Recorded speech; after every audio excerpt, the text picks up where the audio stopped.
Magandang gabi mga kapuso. Ako po ang inyong Kuya Kim na magbibigay sa inyo ng trivia sa likod ng mga trending na balita. May PCD o post-concert depression pa rin ba ang mga fan ng Grammy Award-winning film artist na si Olivia Rodrigo na nakapanood ng Philippine leg ng kanyang Guts World Tour? Kung naka-move on na, good for you.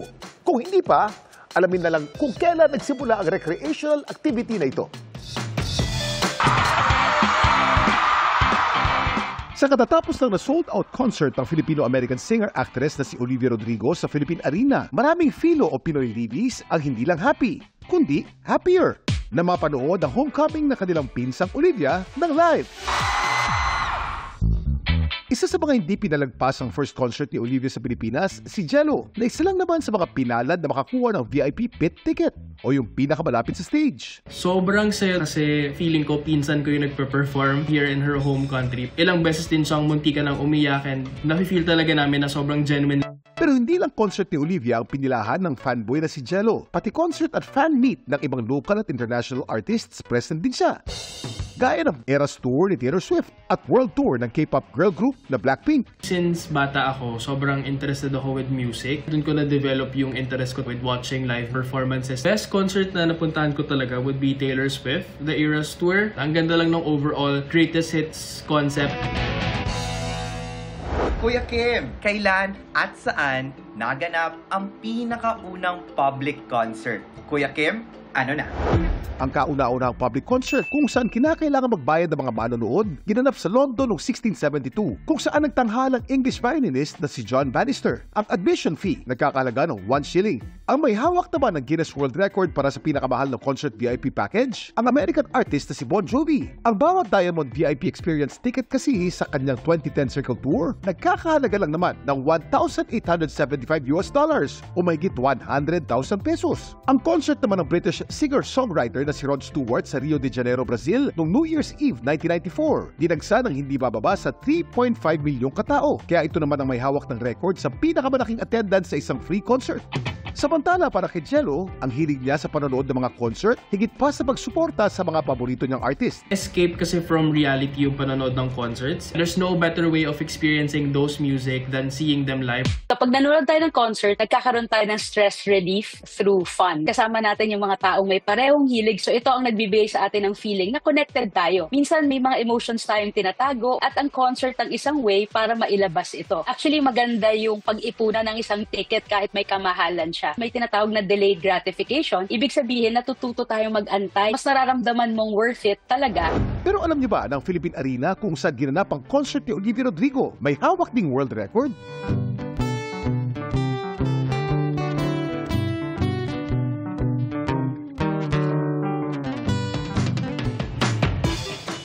Ito ang Philippine Arena na nakatayo sa 140 hectares, Ciudad de Victoria Complex sa Bulacan. Ang kasalukuyang may hawak ng titulong largest indoor arena sa buong mundo. Kaya nito mag-accommodate ang mahigit 50,000 katao. Bukod kay Olivia Rodrigo, ilan sa mga sikat na nag-perform dito sina Bruno Mars, Katy Perry, Harry Styles, Coldplay, K-pop groups sa 17, Blackpink at Twice. Sinong local o international artist naman ang napanood mo sa Philippine Arena? I-tweet o i-comment lang. #Kuya Kim, ano na? Laging tandaan, kimportante ang may alam. Ako po si Kuya Kim, masagot ko kayo 24 oras. Tukoy na ng pulisya ang isa sa mga suspect sa walang habas na pamamaril sa mag-asawang online seller sa Mexico, Pampanga. Ayon sa mga otoridad, isang witness ang lumutang at nagbigay ng impormasyon sa pagpatay kina Arvin at Lerma Lulu noong Biyernes. May malinaw rin daw nakuha ang CCTV sa suspect at kanyang angkas. Patuloy ang investigasyon ng PNP na tinitingnan pa rin ang anggulong negosyo at utang. Nanumpa na bilang bagong DILG Secretary si dating Cavite Governor John Vic Remulla. Iyan ay matapos mag-resign ni dating Interior Secretary Benhur Abalos. Makarang mag-hain ng COC sa pagkasenador. Nakatutok si Mariz Umali. Having been appointed into position of Nanumpa kanina bilang bagong kalihim ng Department of Interior and Local Government si dating Cavite Governor John Vic Remulla. Naroon ang kanyang kapatid na si Justice Secretary Boying Remulla na makakasama niya sa gabinete ni Pangulong Bongbong Marcos. Pinalitan ni Secretary John Vic si Benhur Abalos na nagbitiw para tumakbong senador sa 2025 elections. Tatakbo rin sanang muli si Remulla bilang governor ng Cavite pero nag-withdraw siya ng Certificate of Candidacy dahil hindi raw niya mahindian ng Pangulo nang alokin ng pwesto bilang DILG Secretary. Sabi ni Remulla, ang problema raw sa Pogo ang isa sa mga una niyang tututukan. Uunahin daw niyang ipasara ang Pogo sa Island Cove na nasa lalawigang kanyang pinamunuan. That will be the first one to be closed. And correction, it's not ours. It was our property, but it's not ours. But that will be the first one closed just to show a proof of sincerity that I will start with my province and make sure that it is closed. Sa utos ng Pangulo, dapat maisagawa raw ang lahat ng final inspection sa lahat ng Pogo hanggang December 15 at maipasara lahat sa katapusan ng taon. Prioridad din daw ni Secretary Remulla ang iniutos ng Pangulo na lumikha ng rekomendasyon para sa mas epektibo at matibay na puwersa ng pulisya sa bansa at siguruhin ang kaligtasan ng lahat ng kandidato para sa 2025 midterm elections. Para sa GMA Integrated News, Mariz Umali Naktutok, 24 Oras. Kung noon, mga artista lang, ngayon, dagdag kulay na rin sa eleksyon ang social media stars. Halos 100 online at showbiz personalities na ang naghain ng kandidatura pero hindi naman kasikatan nila ang issue ayon sa isang election watchdog. Nakatutok si Mav Gonzalez.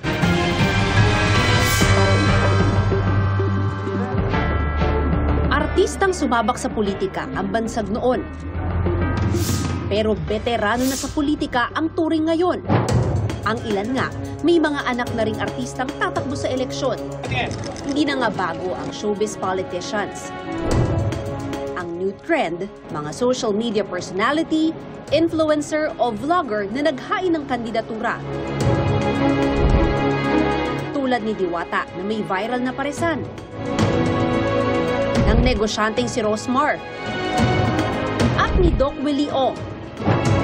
Sa datos ngang nakalap ng GMA Integrated News Research, as of October 8, 26 na celebrities at social media personalities ang tatakbo sa pagkasenador o nominado ng tumatakbong party list group. 65 naman sa local positions kaya 91 na yan. May bentahe talaga pero walang masama ayon sa isang election watchdog kung pasok sa requirement ng pwedeng tumakbo. Kilala ka na ng mga tao at may platform ka lagi available. Hindi nagmamatter kung ano yung profession natin. Ipinantay pa nga ng social media ang laban kaya hindi na liyamado ang may pera o traditional na artista. Nagiging level playing field kasi hindi kumpara in a traditional campaign na ang laki talaga ng gastos. Online campaigning kasi kung hindi ka naman mag-boost ng ad at sikat ka, ay wala kang gastos. Paano ang hindi artista o influencer o walang budget at makinarya? May mga nakalatag namang mekanismo para ipantay ang laban kahit papaano. Ang lagi po kasing intention dyan is to level the playing field. Kaya nga po kung ikaw ay artista, bawal ipalabas ang pelikula mo. Kung ikaw ay TV, radio o kaya po online personality, hindi ka na pwedeng magpatuloy ng iyong programa. Pati ang mga journalists pinagte-take ng leave of absence or mag-resign. Bawal na ring mag-endorso ng kahit anong produkto pagdating ng campaign period. Kailangang iparehistro ng kandidato ang official social media accounts nila sa COMELEC para hindi ipatanggal ang post. Paraan din ito para i-monitor ang gastos nila sa eleksyon. Wala pong limit kung hindi po yung traditional nating limit ng expenditure. Tandaan po natin, 3 pesos po kada registered voter kung ikaw ay kandidato na meron pong political party. Para naman po sa independent candidates, that's 5 pesos per registered voter. Sa huli, hindi pagiging sikat ang totoong issue. Kung wala namang plano, yung vlogger, influencer, nagbabank lang sa kanyang kasikatan or sa kanyang influence, yan ang meron tayong problema or meron tayong concern. Sana, aside sa criteria na sikat o kilala yung gusto natin iboto, dapat alam natin kung ano yung plano, ano yung gusto niyang gawing programa kapag siya ay nanalo at nakaupo sa pwesto. Kaya kailangang maging mapanuri ng mga botante, hindi lang sa kakayahan ng ihahalal, kundi sa mga nakikita online. Pero babalansehin din po natin. Dahil sa pagkalat ng larangan ng social media, mas madali rin pong magpakalat ng disinformation, misinformation at malinformation. Sana po ang mga kababayan natin, okay lang po yan, tignan nyo yung social media, pero magsuri rin po tayo. Para sa GMA Integrated News, Mav Gonzalez, Nakatutok, 24 Oras.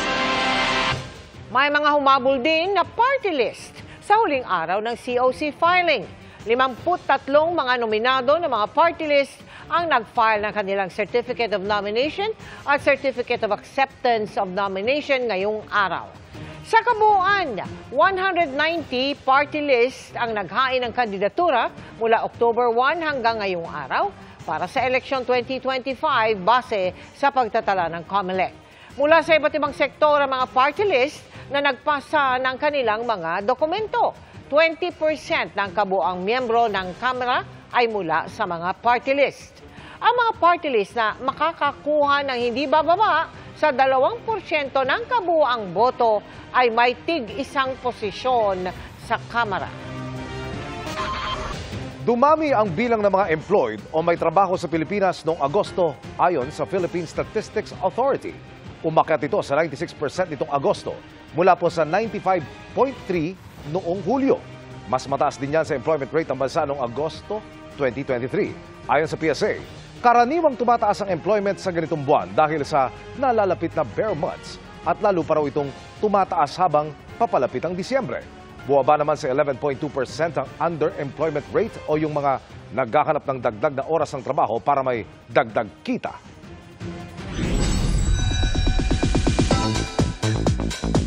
Ang katanungan sa linyang Joy is Gone, masasagot na kaya sa nalalapit na trailer drop ng pelikulang Hello, Love Again? Inaabangan na yan ng fans sa isang mall sa Taguig kung nasaan mismo. Sina Alden Richards at Catherine Bernardo. Makichika tayo live mula kay Aubrey Carampel. Aubrey! Hello, Iya! Hello, mga kapuso! Nagpapatuloy ang Hello, Love Again tour dito sa Taguig City. Kung nung Sabado, ni-reveal ang official movie poster ni Catherine Bernardo and Alden Richards, yung movie nila. Ngayon naman, ipinalabas na ang official trailer ng Hello, Love Again. Damang-dama sa dumatagundong nahiyawan ang excitement sa comeback film ni Alden Richards at Catherine Bernardo na Hello, Love Again. Full house ang mall na ito sa Taguig sa dami ng mga nakisaya. Si Alden at Catherine hindi naman binigo ang fans with their kilig performances. At pagkatapos niyan, ipinalabas na nga ang inaabangang official trailer ng pelikula na sequel ng kanilang blockbuster movie na Hello, Love, Goodbye. Ang Hello, Love Again ay collaboration ng Star Cinema at GMA Pictures na ipalalabas na sa November 13 in cinemas worldwide. Iya kung sa teaser, Joy is gone. Actually, Joy is here. At kasama niya si Ethan! Grabe yung official trailer. Mukhang napaiyak lahat. Sa official Actually, pati kami. Kami din eh. Kahit nakita na namin siya beforehand, kaya lang sa phone lang kasi kaya hindi namin masyadong maramdaman. Ang daming dumating, ang daming nag-flashback na emotions and happenings before. And we're just so happy. Siguro tears of joy siya. Yeah. Na finally, we're able to do a sequel for this film. Yes, today is very special because first time din napanood at shinare ngayon online and dito sa Vista yung trailer namin. So we're very happy. Sana nagustuhan din nila. Oh, pero mapanakit yung trailer. Oh, would you like to invite everyone November 13? Yes, sa mga kapuso po natin ngayon, inibitahan po namin kayo to please watch and support Hello, Love Again. And thank you so much sa lahat din po ng pumunta dito sa aming mall show. This weekend, marami pa kaming pupuntahan. Stay tuned po. Please share the trailer. Let us know what you think about it. Thank you so much for your support. November 13, Hello, Love Again. Directed by Direk Cathy Garcia Sampana. Yan muna ang latest. Balik sa'yo, Iya. Maraming salamat, Catherine, Alden, and of course, Aubrey Carampel. Ipinasight in contempt ng Senado si Mary Ann Maslog na isa sa kinasuhan kaugnay sa textbook scam noong 1998 at iniuugnay ngayon kay dismissed Bamban Mayor Alice Guo. Nakatutok si Rafi Tima. Humarap sa pagdinig sa Senado ang nagpakilalang si Jessica Francisco na tumulong umano sa pagpapasuko kay dismissed Bamban Mayor Alice Guo noong panahong nagtatago ito. Nagboluntaryo raw si Francisco dahil kilala niya si Atty. Stephen David na abogado ni Guo. Pero tanong ng mga senador, bakit tuloy pa rin ang pakikipag-ugnay nito kay Guo kahit nung nakakulong na ito sa PNP Custodial Center? Sinamahan pa umano siya sa loob ni PNP IGOIC Police Brigadier General Romeo Macapaz. Ang sabi ni Ma'am Jessica, mayroon si Alice i-reveal na informasyon vital sa kampanya natin. Ano yun? Kampanya. Ano yun? Impormasyon na yun? Ano? Anong vital information? Sige. May mga involved pa na malalaking tao. Yun na! Sabi niya. Yun na! Yung pangalan ni President Duterte, pangalan ko, pangalan ni Bongo, pangalan ni General Karamat, na i-implicate doon sa affidavit na hinahanda ni Maslog. Yun na! Sabi ng mga senador, si Francisco ay totoong si Mary Ann Maslog, isa sa mga kinasuhang kaugnay ng 24 million peso textbook scam noong 1998 at ipinadeklarang patay na sa Sandigan Bayan ng kanyang abogado. Nauna nang sinabi ng NBI na si Maslog at Jessica Francisco ay iisang tao lang. Nang pilitin siya ng mga senador na sabihin ang mga isiniwalat ni Alice Go, isinulat niya ang katagang file doon. Nang tanungin kung bakit niya ito isinulat, isa lang po yan sa mga names. Okay. Po. And, Your Honor, I'm sorry po. I don't think I have the right po. Kasi hindi po ako sure. No, it's not a matter of it's Honor. true or not. Gaya ng sinabi ko kanina, yung komite magtitimbang yan. Ang tanong lamang ay anong sinabi? Ano yung sinabi? Your Honor, I can't. I'm sorry, Your Why Honor. not? Why can't you? akusasyon ni Senador Bato de la Rosa, ginagamit si Maslog ng anyay taga-Malacanang para ituro sila ni na dating Pangulong Duterte bilang may kinalaman sa iligal na pogo. For the record, meron kong informasyon na you are being used para papirmahin si Alice Go ng affidavit. Affidavit na magtuturo na si President Duterte, si Senator Bongo, si Senator Bato, si General General Karamat ay nasa likod ng pugo. Merong tao from Malacanang nag-uutos sa'yo. Meron akong information. I can pin you down, my God. Hinihinga namin ng pahayag ang Malacanang tungkol dito. Dahil sa hindi pagsagot sa mga tanong, na-cite in contempt si Maslog bagamat nasa kustodya na siya ng NBI para sa ibang kaso. Para sa GMA Integrated News, Rafi Tima nakatutok, 24 oras. Truly an inspiration ang bagong journey na tinatahak ngayon ng transman na si Jessie Corcuera na nakilala natin sa Starstruck The Next Level. Ang kanyang pregnancy journey ibinahagi sa chika ni Lars Santiago. Sa ika-4 na season ng reality artista search na Starstruck The Next Level, unang nakilala si Jessie Corcuera. Tumatak siya sa marami dahil sa kanyang looks at hairdo. Gaya ng batchmates na sina Chris Bernal, Aljor Abrenica, Paulo Avellino, Charis Solomon at iba pa. Nakipagsabayan sa artista challenges gaya ng pagkanta, pagsayaw at pag-arte si Jessie. Minsan din siyang sumubok sa love team test o challenge. Pero gaya nga ng tagline ng reality show na Dream, Believe, and Survive. Samut-saring pagsubok sa buhay na ang kinaharap at nilagpasan ni Jessie na isa na ngayong proud trans man. Nitong weekend, masayang ibinalita ni Jessie na siya ay nagdadalang tao. Matagal na raw niyang plano ito at ngayong taon ay maisa sa katuparan na. 7 buwan na ang baby girl sa tiyan ng Starstruck 4 finalist at sobrang tuwa raw ang kanyang nararamdaman. Na-feel ko naman siya nung nag-positive na ako sa pregnancy test. Pero since day 1 nung nabuo na siya, halos hindi ko maipalawanag din yung feeling. Mixed emotion talaga. Pero nangingibabaw yung masaya ako kasi alam ko after 9 months meron ng little Jessie. Papa ang gusto ni Jessie na itawag sa kanya ng kanyang magiging anak dahil yun din ang tawag sa kanya ng 3 anak ng partner niyang si Camille. For sure, yung generation naman nga ngayon, mabilis na makaintindi yung mga bata. What more pa sa mga susunod pang generation niya. Kilala ni Jessie ang sperm donor sa kanyang pagbubuntis at may communication pa rin naman siya dito. Isa itong foreigner na nakabase sa Pilipinas. Pero kung ipakikilala ito ni Jessie sa kanyang anak, hindi ko pa siya naisip ngayon. Parang more on gusto ko munang mag-focus sa amin dalawa. Sa amin ng ng family namin ni Camille. So, dun muna siguro. Pero kung questionin niya in the future, well, willing naman akong ipakita sa kanya and explain sa kanya kung paano yung naging proseso. Kasi mas maganda pa rin na alam niya. Kung mayroon mang tuwang-tuwa sa pagbubuntis ni Jessie, ito ay ang kanyang mga magulang. Si mama, hindi siya makapaniwala na kasi first apo niya eh. Yung father ko naman very happy din naman siya kasi first apo niya sa akin. Noong una, gusto sana ni Jessie na magsilang by natural procedure. Pero dahil may heart condition siya, mas mabuti na raw na manganak siya via cesarean section. Hindi ko siya maisip titular eh.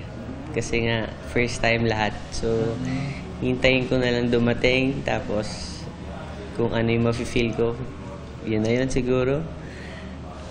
Basta excited and sobrang happy ako, pati yung family ko. Lars Santiago, updated sa showbiz happening. And that's my chika this Tuesday night. Ako po si Iya Arellano. Miss Mel, Miss Vicky, Emil.